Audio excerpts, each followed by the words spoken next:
Fully awoke to Bodhi's wondrous truths, he cuts off Māra, returns to the root, and joins primal spirit. Now, we were speaking of the handsome Monkey King, who, having received his name, jumped about joyfully and went forward to give Subodhi his grateful salutation.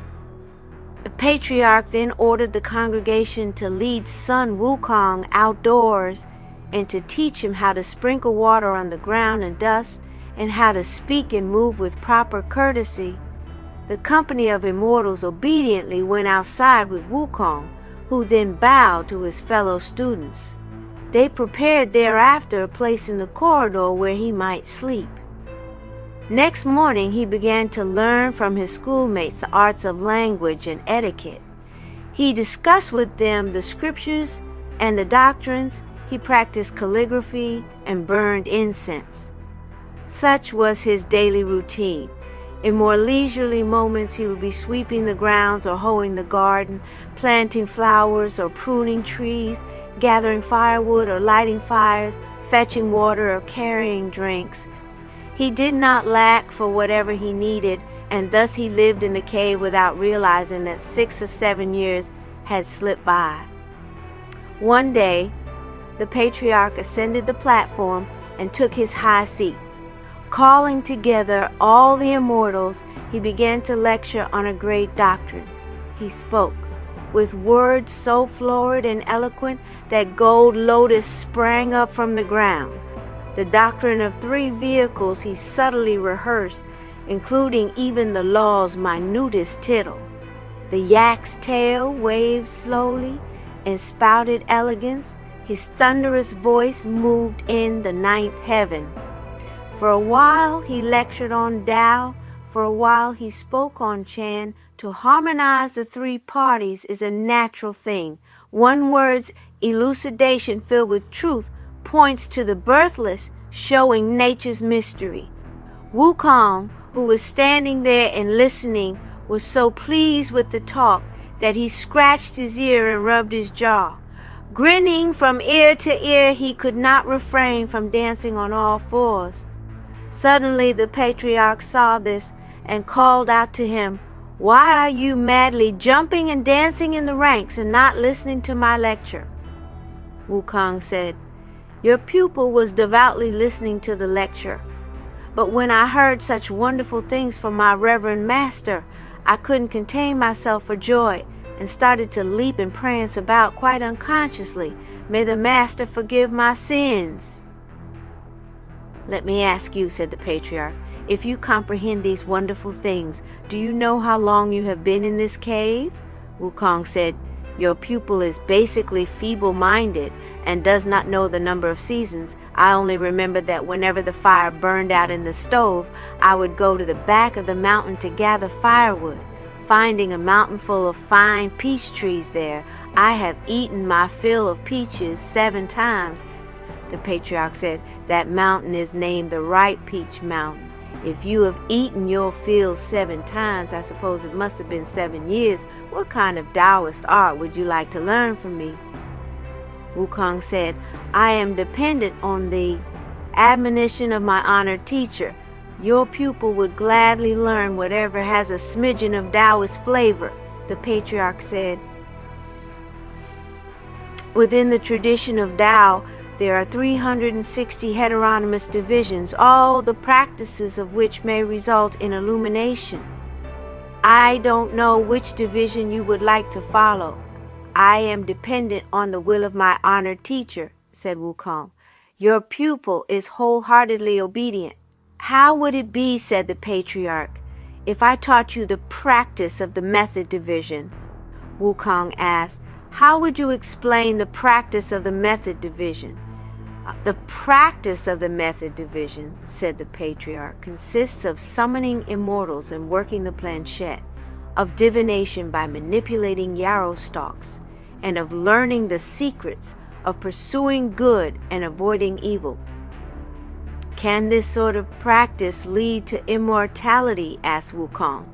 "Impossible, impossible," said the Patriarch. "I won't learn it then," Wukong said. "How would it be," said the Patriarch again, "if I taught you the practice of the school's division?" "What is the meaning of the school's division?" asked Wukong. "The school's division," the Patriarch said, "includes the Confucians, the Buddhists, the Daoists, the dualists, the Mohists, and the physicians. They read scriptures or recite prayers, they interview priests or conjure up saints and the like." "Can this sort of practice lead to immortality?" asked Wukong. The Patriarch said, "If immortality is what you desire, this practice is like setting a pillar inside a wall." Wukong said, "Master, I'm a simple fellow and I don't know the idioms of the marketplace. What's setting a pillar inside a wall?" The Patriarch said, "When people build houses and want them to be sturdy, they place a pillar as a prop inside the wall. But someday the big mansion will decay and the pillar too will rot." "What you're saying then," Wukong said, "is that it is not long-lasting. I'm not going to learn this." The Patriarch said, "How would it be if I taught you the practice of the silence division?" "What's the aim of the silence division?" Wukong asked. "To cultivate fasting and abstinence," said the Patriarch, "quiescence and inactivity, meditation and the art of cross-legged sitting, restraint of language, and a vegetarian diet. There are also the practices of yoga, exercises standing or prostrate, entrance into complete stillness, contemplation in solitary confinement, and the like." "Can these activities," asked Wukong, "bring about immortality?" "They are no better than the unfired bricks on the kiln," said the Patriarch. Wukong laughed and said, "Master indeed loves to beat about the bush. Haven't I just told you that I don't know these idioms of the marketplace? What do you mean by the unfired bricks on the kiln?" The Patriarch replied, "The tiles and the bricks on the kiln may have been molded into shape, but if they have not been refined by water and fire, a heavy rain will one day make them crumble. So this too lacks permanence," said Wukong. "I don't want to learn it." The Patriarch said, "How would it be if I taught you the practice of the action division?" "What's it like in the action division?" Wukong asked. "Plenty of activities," said the Patriarch, "such as gathering the yin to nourish the yang, bending the bow and treading the arrow, and rubbing the navel to pass breath. There are also experimentation with alchemical formulas, burning rushes and forging cauldrons, taking red lead, making autumn stone, and drinking bride's milk and the like." "Can such bring about long life?" asked Wukong. "To obtain immortality from such activities," said the Patriarch, "is also like scooping the moon from the water." "There you go again, Master," cried Wukong. "What do you mean by scooping the moon from the water?" The Patriarch said, "When the moon is high in the sky, its reflection is in the water. Although it is visible therein, you cannot scoop it out or catch hold of it, for it is but an illusion." "I won't learn that either," said Wukong. When the Patriarch heard this, he uttered a cry and jumped down from the high platform.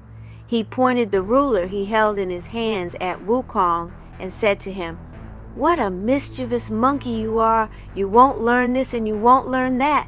Just what is it that you are waiting for?" Moving forward, he hit Wukong 3 times on the head. Then he folded his arms behind his back and walked inside, closing the main doors behind him and leaving the congregation stranded outside. Those who were listening to the lecture were so terrified that everyone began to berate Wukong. "You reckless ape!" they cried. "You're utterly without manners. The master was prepared to teach you magic secrets. Why weren't you willing to learn? Why did you have to argue with him instead? Now you have offended him, and who knows when he'll come out again." At that moment they all resented him and despised and ridiculed him. But Wukong was not angered in the least and only replied with a broad grin, for the Monkey King, in fact, had already solved secretly, as it were, the riddle in the pot. He therefore did not quarrel with the other people, but patiently held his tongue.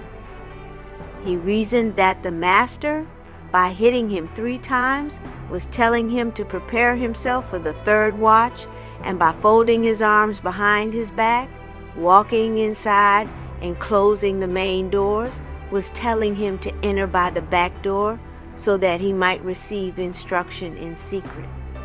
Wukong spent the rest of the day happily with the other pupils in front of the divine cave of the 3 stars, eagerly waiting for the night. When evening arrived, he immediately retired with all the others, pretending to be asleep by closing his eyes, breathing evenly, and remaining completely still. Since there was no watchman in the mountain to beat the watch or call the hour, he could not tell what time it was. He could only rely on his own calculations by counting the breaths he inhaled and exhaled. Approximately at the hour of Z, he arose very quietly and put on his clothes. Stealthily opening the front door, he slipped away from the crowd and walked outside. Lifting his head, he saw the bright moon and the cool, clear dew, though in each corner not one speck of dust. Sheltered fowls roosted in the woods. A brook flowed gently from its source. Darting fireflies dispersed the gloom. Wild geese spread word columns through the clouds. Precisely, it was the 3rd watch hour. Time to seek the way whole and true. You see him following the familiar path back to the rear entrance, where he discovered that the door was indeed ajar. Wukong said happily, "The Reverend Master truly intended to give me instruction. That's why the door was left open."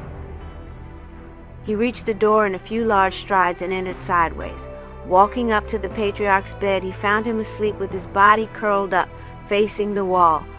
Wukong dared not disturb him. Instead, he knelt before his bed.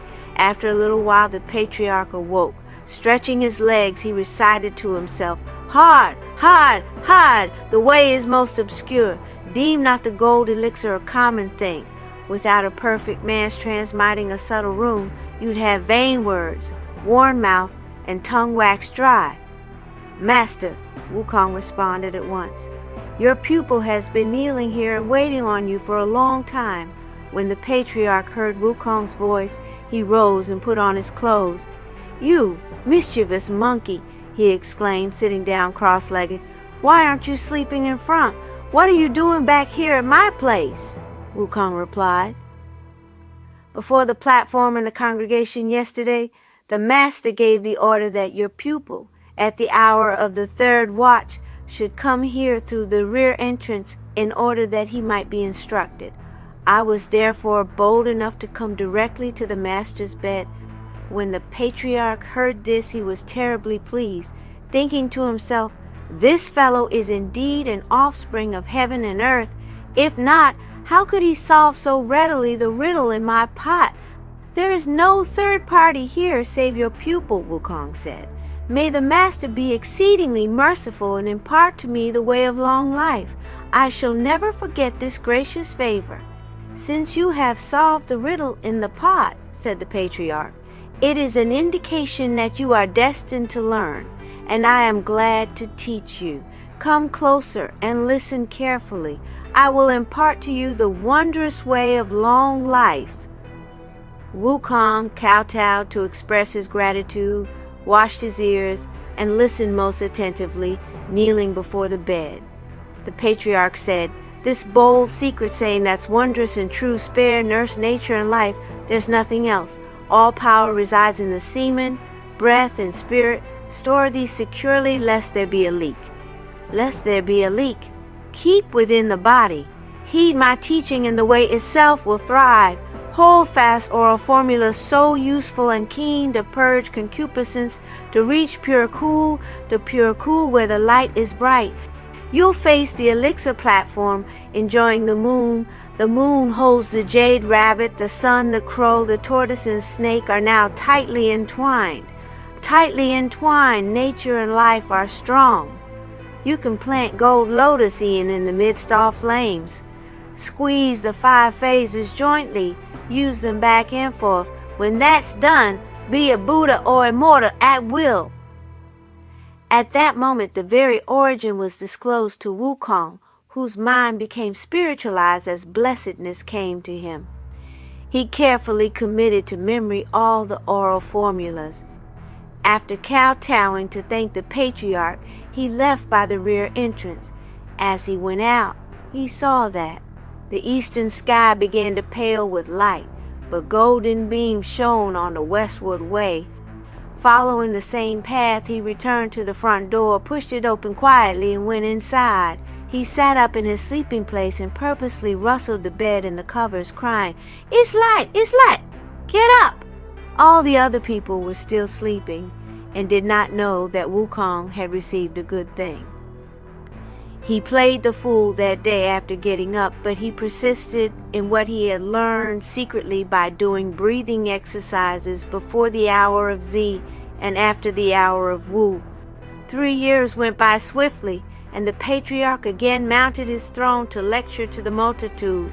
He discussed the scholastic deliberations and parables, and he discoursed on the integument of external conduct. Suddenly he asked, "Where's Wukong?" Wukong drew near and knelt down. "Your pupil's here," he said. "What sort of art have you been practicing lately?" The Patriarch asked. "Recently," Wukong said, "your pupil has begun to apprehend the nature of all things, and my foundational knowledge has become firmly established. If you have penetrated to the Dharma nature to apprehend the origin," said the Patriarch, "you have in fact entered into the divine substance. You need, however, to guard against the danger of 3 calamities." When Wukong heard this, he thought for a long time and said, "The words of the Master must be erroneous. I have frequently heard that when one is learned in the way and excels in virtue, he will enjoy the same age as heaven. Fire and water cannot harm him, and every kind of disease will vanish. How can there be this danger of 3 calamities?" "What you have learned," said the Patriarch, "is no ordinary magic. You have stolen the creative powers of heaven and earth and invaded the dark mysteries of the sun and moon. Your success in perfecting the elixir is something that the gods and the demons cannot countenance, though your appearance will be preserved in your age lengthened. After 500 years, heaven will send down the calamity of thunder to strike you. Hence, you must be intelligent and wise enough to avoid it ahead of time. If you can escape it, your age will indeed equal that of heaven. If not, your life will thus be finished. After another 500 years, heaven will send down the calamity of fire to burn you. That fire is neither natural nor common fire. Its name is the fire of yin, and it arises from within the soles of your feet to reach even the cavity of your heart, reducing your entrails to ashes and your limbs to utter ruin. The arduous labor of a millennium will then have been made completely superfluous. After another 500 years, the calamity of wind will be sent to blow at you. It is not the wind from the north, south, east, or west, nor is it one of the winds of 4 seasons, nor is it the wind of flowers, willows, pines, and bamboos. It is called the mighty wind, and it enters from the top of the skull into the body, passes through the midriff, and penetrates the 9 apertures. The bones and the flesh will be dissolved, and the body itself will disintegrate. You must therefore avoid all 3 calamities." When Wukong heard this, his hair stood on end, and kowtowing reverently, he said, "I beg the Master to be merciful and impart to me the method to avoid the 3 calamities. To the very end I shall never forget your gracious favor." The Patriarch said, "It is not in fact difficult, except that I cannot teach you because you are somewhat different from other people." "I have a round head pointing to heaven," said Wukong, "and square feet walking on earth. Similarly, I have 9 apertures and 4 limbs, entrails and cavities. In what way am I different from other people?" The Patriarch said, "Though you resemble a man, you have much less jowl. The monkey you see has an angular face with hollow cheeks and a pointed mouth." Stretching his hand to feel himself, Wukong laughed and said, "The Master does not know how to balance matters. Though I have much less jowl than human beings, I have my pouch, which may certainly be considered a compensation." "Very well then," said the Patriarch. "What method of escape would you like to learn?" "There is the art of the heavenly ladle, which numbers 36 transformations And there is the art of the earthly multitude, which numbers 72 transformations. Wukong said, your pupil is always eager to catch more fishes, so I'll learn the art of the earthly multitude. In that case, said the Patriarch, come up here, and I'll pass on the oral formulas to you. He then whispered something into his ear, though we do not know what sort of wondrous secrets he spoke of. But this Monkey King was someone who, knowing one thing, could understand 100.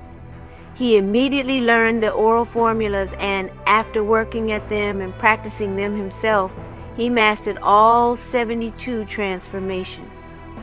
One day, when the Patriarch and the various pupils were admiring the evening view in front of the 3 Stars Cave, the master asked, Wukong, has that matter been perfected? Wukong said, thanks to the profound kindness of the master, your pupil has indeed attained perfection. I now can ascend like mist into the air and fly. The Patriarch said, let me see you try to fly. Wishing to display his ability, Wukong leaped 50 or 60 feet into the air, pulling himself up with a somersault. He trod on the clouds for about the time of a meal, and traveled a distance of no more than 3 miles before dropping down again to stand before the Patriarch. Master, he said, his hands folded in front of him, this is flying by cloud soaring. Laughing, the Patriarch said, this can't be called cloud soaring, it's more like cloud crawling. The old saying goes, the immortal tours the North Sea in the morning and reaches Canggu by night. If it takes you half a day to go less than 3 miles, it can't even be considered cloud crawling. What do you mean? Asked Wukong by saying, the immortal tours the North Sea in the morning and reaches Canggu by night. The Patriarch said, those who are capable of cloud soaring may start from the North Sea in the morning, journey through the East Sea, the West Sea, the South Sea, and return again to Canggu. Canggu refers to Lingling in the North Sea. It can be called true cloud soaring only when you can traverse all 4 seas in one day. That's truly difficult, said Wukong. Truly difficult. Nothing in the world is difficult, said the Patriarch. Only the mind makes it so. When Wukong heard these words, he kowtowed reverently and implored the Patriarch Master, if you do perform a service for someone, you must do it thoroughly. May you be most merciful and impart to me also this technique of cloud soaring. I would never dare forget your gracious favor. The Patriarch said, when the various immortals want to soar on the clouds, they all rise by stamping their feet. But you're not like them. When I saw you leave just now, you had to pull yourself up by jumping. What I'll do now is to teach you the cloud somersault in accordance with your form. Wukong again prostrated himself and pleaded with him, and the Patriarch gave him an oral formula, saying, make the magic sign, recite the spell, clench your fist tightly, shake your body, and when you jump up, 1 somersault will carry you 108,000 miles. When the other people heard this, they all giggled and said, lucky Wukong, if he learns this little trick, he can become a dispatcher for someone to deliver documents or carry circulars. He'll be able to make a living anywhere. The sky now began to darken, and the master went back to the cave dwelling with his pupils. Throughout the night, however, Wukong practiced ardently and mastered the technique of cloud somersault.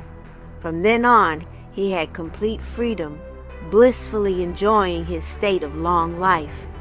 One day early in the summer, the disciples were gathered under the pine trees for fellowship and discussion. They said to him, Wukong, what sort of merit did you accumulate in another incarnation that led the master to whisper in your ear the other day the method of avoiding the 3 calamities? Have you learned everything? I won't conceal this from my various elder brothers, Wukong said, laughing. Owing to the master's instruction in the first place, and my diligence day and night in the second, I have fully mastered the several matters. Let's take advantage of the moment, one of the pupils said. You try to put on a performance and we'll watch. When Wukong heard this, his spirit was aroused, and he was most eager to display his powers. "I invite the various elder brothers to give me a subject," he said. "What do you want me to change into?" "Why not a pine tree?" they said. Wukong made the magic sign and recited the spell. With one shake of his body, he changed himself into a pine tree.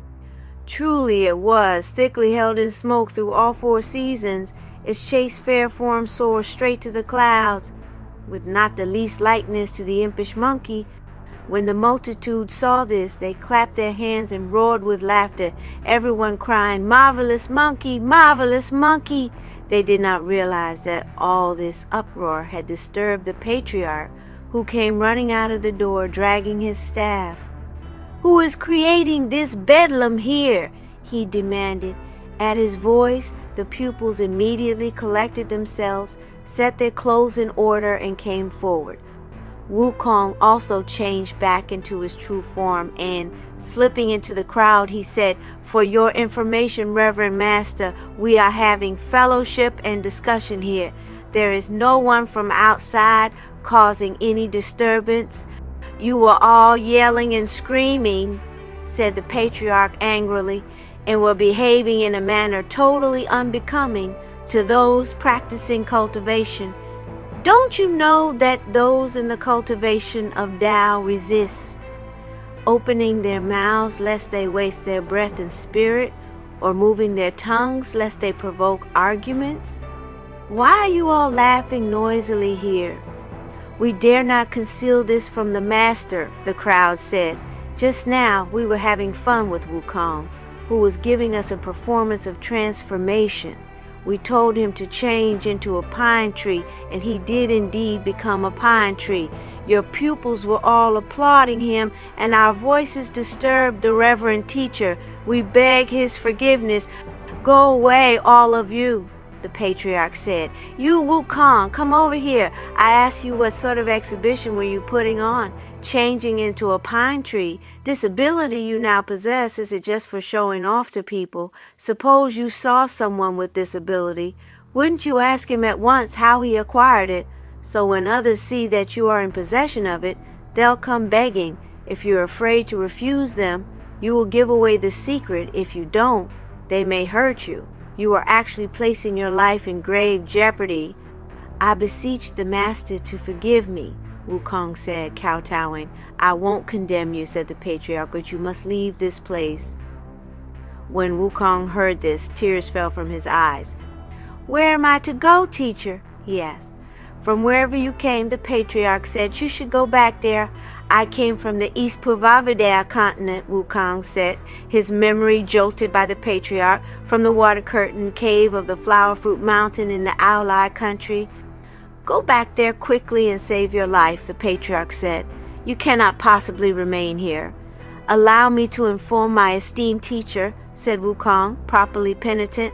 "I have been away from home for 20 years, and I certainly long to see my subjects and followers of bygone days again. But I keep thinking that my master's profound kindness to me has not yet been repaid. I therefore dare not leave." "There's nothing to be repaid," said the patriarch. "See that you don't get into trouble and involve me, that's all I ask." Seeing that there was no other alternative, Wukong had to bow to the patriarch and take leave of the congregation. "Once you leave," the patriarch said, "you're bound to end up evil-doing.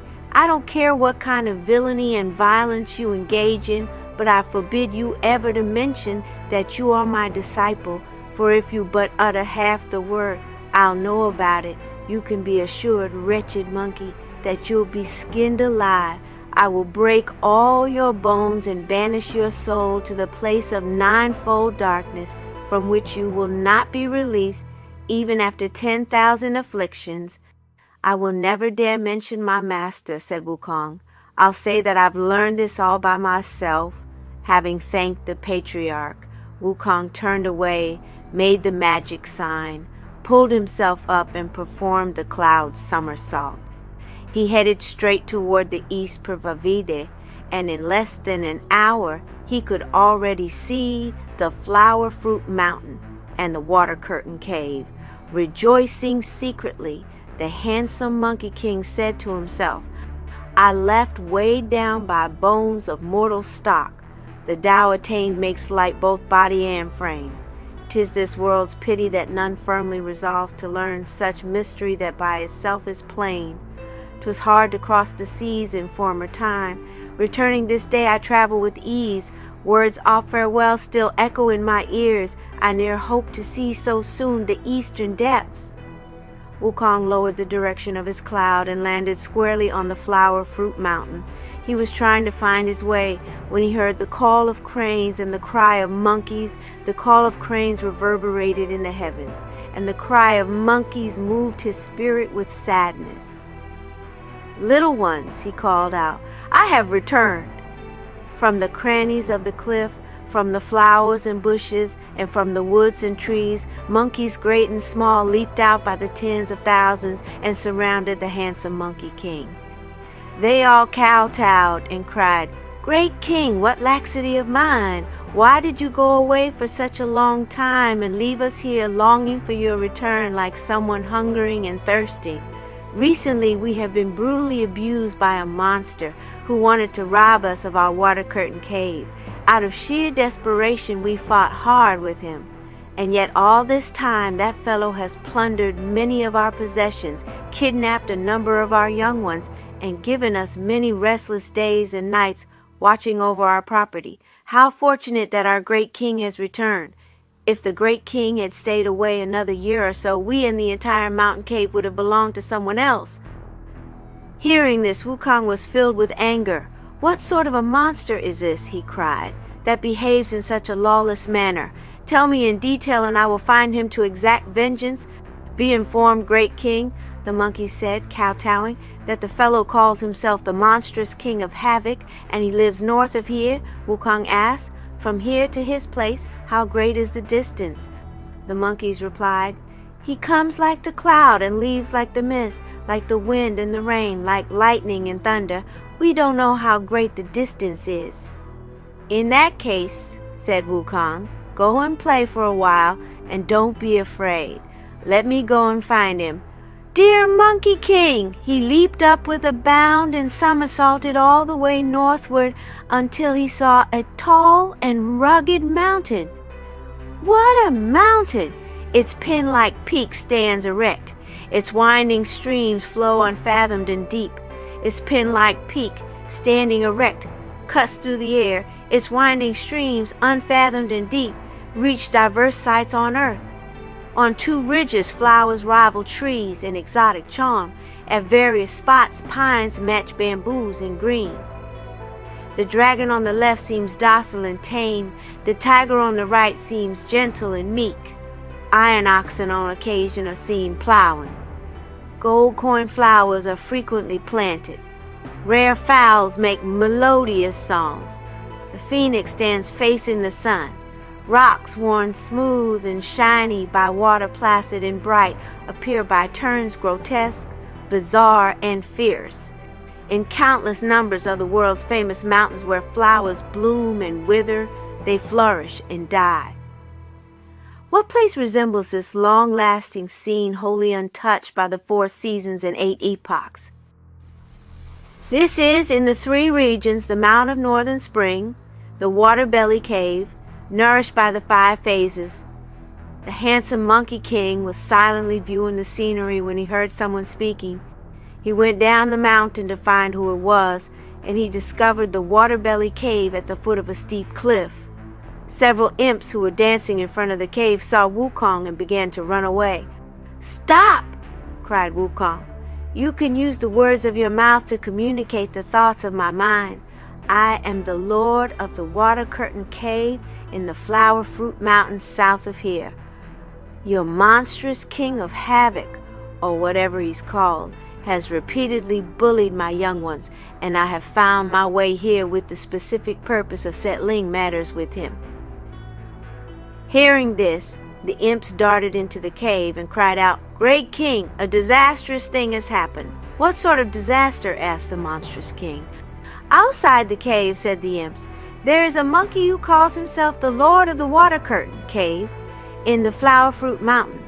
He says that you have repeatedly bullied his young ones and that he has come to settle matters with you." Laughing, the monstrous king said, "I have often heard those monkeys say that they have a great king who has left the family to practice self-cultivation. He must have come back. How is he dressed and what kind of weapon does he have?" "He doesn't have any kind of weapon," the imp said. "He is bareheaded, wears a red robe with a yellow sash, and has a pair of black boots on. He looks like neither a monk nor a layman, neither a Daoist nor an immortal. He is out there making demands with naked hands and empty fists." When the monstrous king heard this, he ordered, "Get me my armor and my weapon." These were immediately brought out by the imps, and the monstrous king put on his breastplate and helmet, grasped his scimitar, and walked out of the cave with his followers. "Who is the lord of the water curtain cave?" he cried with a loud voice. Quickly opening wide his eyes to take a look, Wukong saw that the monstrous king wore on his head a black gold helmet which gleamed in the sun, and on his body a dark silk robe which swayed in the wind. Lower he had on a black iron vest tied tightly with leather straps. His feet were shod in finely carved boots, grand as those of warriors great, 10 spans, the width of his waist 30 feet, the height of his frame. He held in his hands a sword. Its blade was fine and bright. His name, the monster of havoc of most fearsome form and look.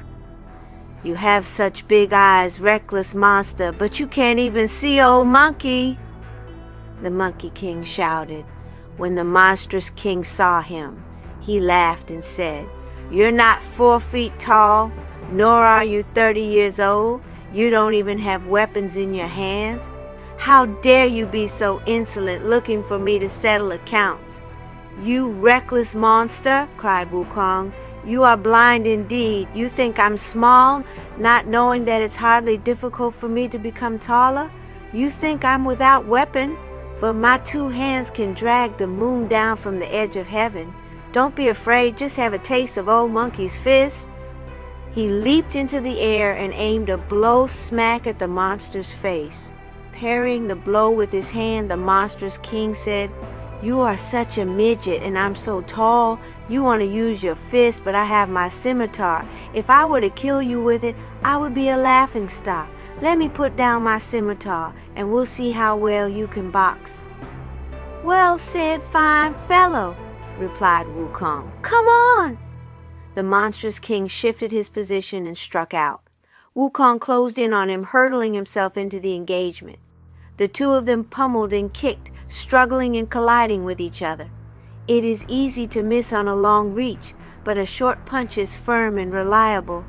Wukong jabbed the monstrous king in the short ribs, hit him on his chest, and gave him such heavy punishment with a few sharp blows that the monster stepped aside, picked up his huge scimitar, aimed it straight at Wukong's head, and slashed at him.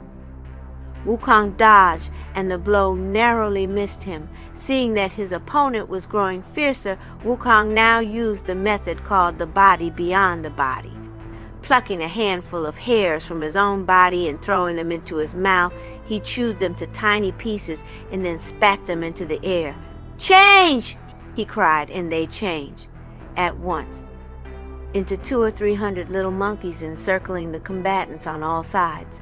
For you see, when someone acquires the body of an immortal, he can project his spirit, change his form, and perform all kinds of wonders. Since the Monkey King had become accomplished in the way, every one of the 84,000 hairs on his body could change into whatever shape or substance he desired. The little monkeys he had just created were so keen of eye and so swift of movement that they could be wounded by neither sword nor spear. Look at them! Skipping and jumping, they rushed at the monstrous king and surrounded him, some hugging, some pulling, some crawling in between his legs, some tugging at his feet. They kicked and punched. They yanked at his hair and poked at his eyes. They pinched his nose and tried to sweep him completely off his feet until they tangled themselves into confusion. Meanwhile, Wukong succeeded in snatching the scimitar, pushed through the throng of little monkeys, and brought the scimitar down squarely onto the monster's skull, cleaving it in two. He and the rest of the monkeys then fought their way into the cave and slaughtered all the imps, young and old. With a shake, he collected his hair back onto his body, but there were some monkeys that did not return to him. They were the little monkeys kidnapped by the monstrous king from the water curtain cave. "Why are you here?" asked Wukong.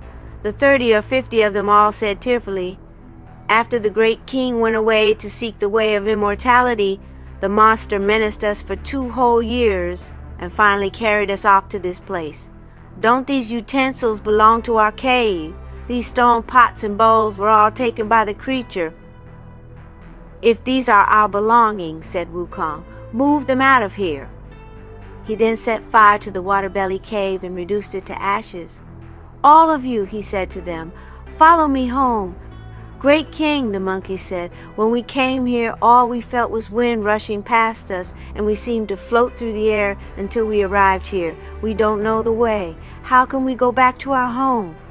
Wukong said, "That's a magic trick of his. But there's no difficulty.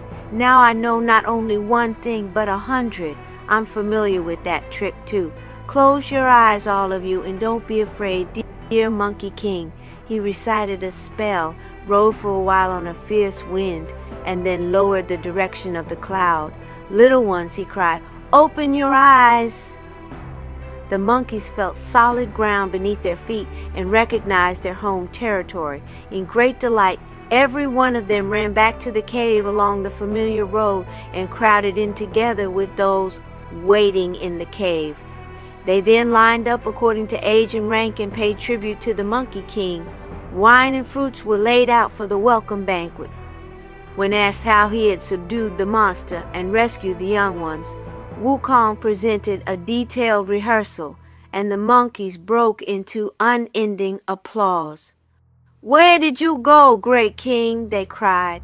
"We never expected that you would acquire such skills. The year I left you all," Wukong said, "I drifted with the waves across the great eastern ocean and reached the west Aparagodania continent. I then arrived at the South Jambudvipa continent, where I learned human ways, wearing this garment and these shoes. I swaggered along with the clouds for 8 or 9 years, but I had yet to learn the great art. I then crossed the great western ocean and reached the west Aparagodania continent. After searching for a long time, I had the good fortune to discover an old patriarch who imparted to me the formula for enjoying the same age as heaven, the secret of immortality. Such luck is hard to meet even after 10,000 afflictions," the monkeys said, all congratulating him. "Little ones," Wukong said, laughing again, "another delight is that our entire family now has a name." "What is the name of the great king?" "My surname is Sun," replied Wukong, "and my religious name is Wukong." When the monkeys heard this, they all clapped their hands and shouted happily, "If the great king is eldest son, then we are all junior sons. Sons the third, small sons, tiny sons, the Sun family, the Sun nation, and the Sun cave." So they all came and honored eldest son with large and small bowls of coconut and grape wine, of divine flowers and fruits. It was indeed one big happy family. Lo, the surname is one, the self's return to its source. This glory awaits, a name recorded in heaven. We do not know what the result was and how Wukong would fare in this realm. Let's listen to the explanation in the next chapter.